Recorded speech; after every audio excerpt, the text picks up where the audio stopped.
So ஏன் captain Miller movie பார்க்கணும்? So அதான் நான் வந்து தேர்ட் டைம் இந்த படம் பார்க்குறேன் இன்றைக்கி. லைக் 3 டேஸில் ஆல்மோஸ்ட் 3 டைம்ஸ் பார்த்துட்டு இப்போ 4th டைமும் பார்க்கணுன்னு ஏன் தோணுதுன்னா, this is just not a film. அந்த மாதிரி ஒரு இன்னொரு படம்னு இல்லாமல் இது ஒரு கேஸ் ஸ்டடி மாதிரி எடுத்திருக்காங்க. இது ஒரு 3 வருஷம் உழைப்போட ஒரு கம்ப்ளீட்டான ஒரு பிக்சராக பார்க்குறேன். ஸோ வெற்றிமாறன் ஒரு இன்டர்வியூவில் சொல்லியிருப்பார், இப்போ விடுதலை படம் வந்து ஹிட் ஆகிடுச்சுன்னா நான் தமிழ் சினிமா ஆடியன்ஸ் தான் இருக்கிறதுலே most educated and welcoming audience தான் அக்செப்ட் பண்ணிப்பேன். அதே மாதிரி கேப்டன் மில்லரை வந்து இன்றைக்கி வந்து இவ்வளோ படங்கள் ரிலீஸ் ஆகுது. குண்டூர் காரம், அயலான், ஹனுமான், இந்த படம்லாம் ரிலீஸ் ஆகிருக்கு, மிஷன்லாம்.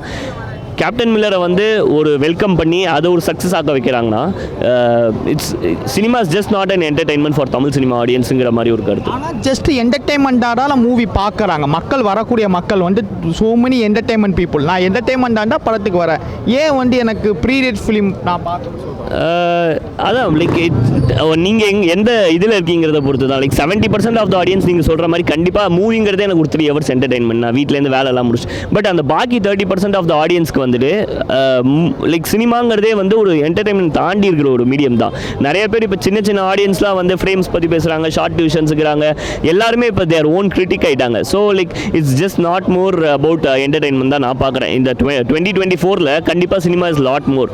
ஸோ இது வந்து ஒரு ஆஸ்பிரண்ட் ஃபிலிம் மேக்கர்ஸ் எல்லாருக்குமே, ஒரு லைக் ஹீரோஸ் எல்லாருக்குமே வந்து ஒரு பெரிய ஒரு எக்ஸ்பெரிமெண்ட்டாக இருக்கும் கண்டிப்பாக. ஏன் இந்த மாதிரி மாசான ஹீரோஸ் அத்தனை பேருமே இந்த மாதிரியான ஒரு ஜானரை சூஸ் பண்ணி பண்ணணும்?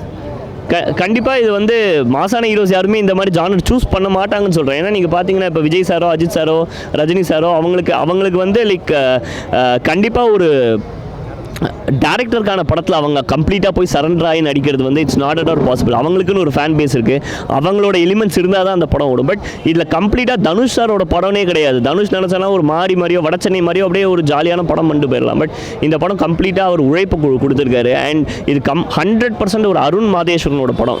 இது வந்து நிறைய பேர் நான் பார்க்குறேன் வந்து ஒரு சாயம் பூசுகிறாங்க, இது வந்து டிராவிடன் ஸ்டைலாக இருக்குது இந்த படம் அப்படின்னு. இல்லை, அருண் மாதேஸ்வரனே எல்லாமே பேசியிருக்காரு. இங்கே வந்து சிவராஜ்குமாரை காட்டியே வந்து எதுக்கு இன்னொருத்தவங்களோட பிலீஃபை வந்து நீ கெடுக்கிற அப்படிங்கிற மாதிரி நடுவில் பேசியிருப்பாரு. அதே மாதிரி வந்து ஃபெமினிசம் பற்றி பேசியிருக்காரு. ஒரு டைலாக்ல வரும், நான் பாத்திரம் தொலைக்கிறேன், நீ வந்து ரைஃபிள் க்ளீன் பண்ணுற, அப்படி பார்க்குற நான் ஆள் இல்லை அப்படிங்கிற அந்த டைலாக்ஸ்லாம் வந்து ஃபெமினிசம் பேசியிருக்காரு. லைக் இதை பற்றி, சமத்துவம் பற்றி பேசியிருக்காரு. ஸோ எல்லா விஷயமும் பேசியிருக்காரு. So it's completely an ideology of Arun Matheswaran தான் பார்க்க. ஐடியாலஜியாக என்ன பாயிண்ட் வந்து ஐடியாவாக கிரியேட் பண்ணியிருக்காங்கன்னு ஒரு பாயிண்ட் இருக்குங்க. அதுதான், freedom is not about where we are, freedom is about respect. ஆப்வியஸாக வந்து நம்ம எங்கே பிறக்கிறோம், எங்கே வாழ்கிறோங்கிறது முக்கியம் இல்லை, மதிப்பு தான் வந்து நம்மளோட ஃப்ரீடம். அதில் வந்து தனுஷ் ஒரு டைலாக் சொல்லியிருப்பார், அன்றைக்கி வேற ஒருத்தன் ஆண்டுட்டு இருந்தான், இன்றைக்கி வந்து வெள்ளைக்காரன் நம்மளை ஆண்டுட்டு இருக்கான். ஸோ எனக்கு வந்து மரியாதை தான் முக்கியம். இட்ஸ் நாட் அபவுட் நான் யார் கீழே வாழ போகிறேங்கிறது இல்லை, எனக்குன்னு தனியாக ஃப்ரீடம் இருக்கிறது தான். கேமரா எப்படி பண்ணியிருக்காங்க? ரொம்ப நல்லா இருந்துச்சு கேமரா. சில ஷார்ட்ஸ்லாம் ஷேக் ஆகிற மாதிரி இருந்துச்சு, அது ஏதாவது கிரியேட்டிவ் ஐடியாவான்னு தெரில. பட் கேமரா ரொம்ப பயங்கரமாக நல்லா பண்ணியிருக்காங்க. என்ன மாதிரி ஆடியன்ஸ் இந்த மூவியை பார்த்தா கரெக்டாக ஆப்டாக இருக்கும்? கண்டிப்பாக ஒரு கல்ட் ஃபிலிம், ஒரு சினிமா வந்து ஒரு கேஸ் ஸ்டடியாக பார்க்கக்கூடிய audience, like cinema just not and entertainment பார்க்கக்கூடிய ஆடியன்ஸ் எல்லாருமே பார்க்கலாம். அண்ட் ஃபேமிலியாகவும் பார்க்கலாம். கண்டிப்பாக இதில் வந்து பிளட்ஷெட்ஸ் நிறையா இருக்குதான். பட் நீங்கள் கண்டிப்பாக இதை ஒரு ஃபேமிலியாக கூட்டு வந்துட்டு இந்த மாதிரியும் படம் எடுக்க முடியுமா நம்ம தமிழ் சினிமாவில் அப்படின்னு பார்க்கக்கூடிய ஒரு படம் தான் அது.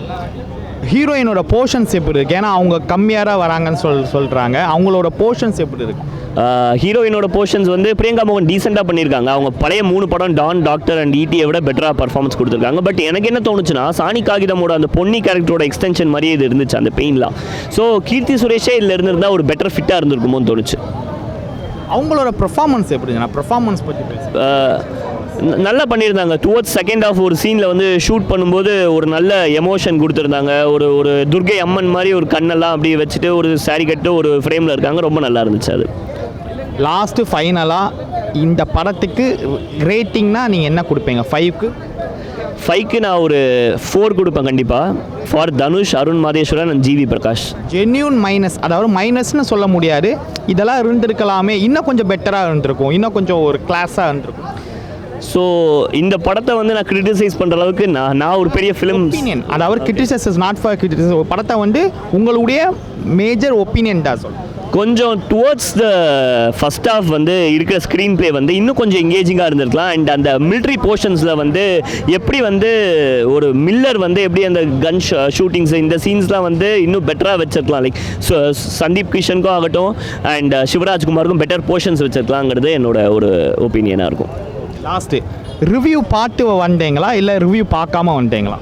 நான் ஃபஸ்ட் ஷோ வந்தேன், அதுக்கப்புறம் ஃபஸ்ட் டே தேர்ட் ஷோவும் போனேன், திருப்பி இன்றைக்கி வந்திருக்கேன், திருப்பி நாளைக்கும் வருவேன். ஸோ ரிவ்யூ பார்த்து வந்தீங்களா? ரிவ்யூவே பார்க்கல தான் சொல்கிறேன். நான் ஃபஸ்ட் ஷோவே வந்துட்டேன். சரி, ஒரு ரிவ்யூனால ஒரு காமன் ஆடியன்ஸ்னால கேட்குறேன், ஒரு ரிவ்யூனால ஒரு படத்தோட வெற்றியை வந்து ஜட்ஜ் பண்ண முடியுமா? Theatre review, paper review, print media, இந்த மாதிரி ஏகப்பட்ட பேர் ரிவ்யூ சொல்லிட்டு இருக்காங்க. அதை வச்சு ஆடியன்ஸோட மென்டாலிட்டி படத்துக்கு வரக்கூடிய வாய்ப்புகள் இருக்கா? கண்டிப்பாக 100% நான் சொல்லுவேன். வேர்ட் ஆஃப் மவுத் தான் எல்லாமே. ஒரு ரிவ்யூ வச்சு நிறையா டிசைட் ஆகுது. சில பேர் வந்துட்டு ஃபேன், இப்போ ஒரு ரஜினி சார் படமோ விஜய் அஜித் சார் படமோ ரிலீஸ் ஆகுதுன்னா கண்டிப்பாக ஃபேன்ஸ் வந்து பார்த்துருவாங்க. பட் இந்த மாதிரி ஒரு கல்ட் ஃபிலிம் ரிலீஸ் ஆகும்போது அந்த படத்தோட நியூவான்சஸ் பற்றி நம்ம பேசினா தான் வந்து மக்கள் வந்து பார்க்க வருவாங்க. கண்டிப்பாக ஒரு சில ஸ்டார் ஹீரோ மட்டும்தான் தியேட்டரில் வந்து வராங்க. இப்போது சிவகார்த்திகேயன், தனுஷ் மாதிரியான இவங்க கூட வந்த மூவி அத்தனை மூவியுமே வந்து தியேட்டர்ஸ் இல்லாமல் டிக்கெட் இல்லாமல் போகுது. ஸோ என்ன ஆடியன்ஸோட மைண்ட் செட்டப் என்ன நினைக்கிறீங்க? இது ஆடியன்ஸை வந்து நம்ம குறை சொல்ல முடியாது. ஆஸ் ஐ செட் வந்து 80% ஆஃப் த ஆடியன்ஸ் வந்துட்டு என்டர்டெயின்மெண்ட்காக தான் படம் பார்க்க வராங்க. இப்போ சிவகார்த்திகேயனோ இல்லை தனுஷோ வந்து ஆல்ரெடி ஒரு 40-30 படங்களில் வந்து இந்த என்டர்டெயின்மெண்ட் கொடுத்ததுனால தியேட்டர் ஓனர்ஸோட மைண்ட் செட் வந்து ஓகே இது போட்டவங்கன்னா கண்டிப்பாக ஆடியன்ஸ் வந்து வருவாங்கங்கிற ஒரு மைண்ட் செட்டில் இருக்காங்க.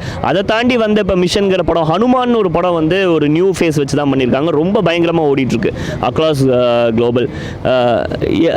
லைக் இங்கே மேபி சீட்ஸ் கிடைக்கல because Dhanush and Sivakarthikeyan hold பண்ணிட்டாங்க.